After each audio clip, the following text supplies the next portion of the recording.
পাকিস্তানের সঙ্গে যুদ্ধবিরতি ঘোষণা করল ডোনাল্ড ট্রাম্প। হ্যাঁ, ঠিকই শুনেছেন।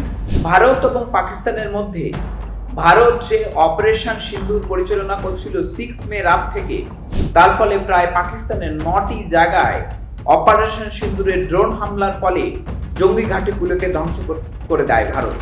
এবং এরপর থেকেই দুই দেশের মধ্যে ড্রোন হামলা শুরু হয়ে যায় এবং পাকিস্তানের সমস্ত ড্রোনকে যদিও ভারতের S-400 দিয়ে যে অ্যান্টি ডিফেন্স মিসাইল সিস্টেম, সেই সিস্টেম দিয়ে সমস্ত ড্রোনগুলোকেই নিষ্ক্রিয় করে দেওয়া হয়েছে এবং সমস্ত মিসাইলগুলোকেই নিষ্ক্রিয় করে দিতে পারে ভারত।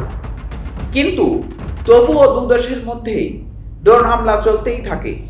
মতকর অস্বস্তিকর পরিস্থিতিতে 10th মে হঠাৎ করে বিকালবেলায় ডোনাল্ড ট্রাম্প একটি টুইট করে জানায় যে দু দেশের প্রধানমন্ত্রী রাজি হয়েছে যুদ্ধবিরতিতে যেতে, এবং তার কিছুক্ষণের মধ্যেই ভারতের বিদেশ মন্ত্রক থেকে বিক্রম মিশ্রি তিনি একটি প্রেস কনফারেন্স করে জানায় যে 12 মে মানডে পর্যন্ত যুদ্ধবিরতি অর্থাৎ সিজ ফায়ার চুক্তি কার্যকর হলো এবং 12 মে মানডেতে দু দেশের ডিজিএমের সঙ্গে মিটিং করে পরবর্তী পদক্ষেপের কথা জানানো হবে।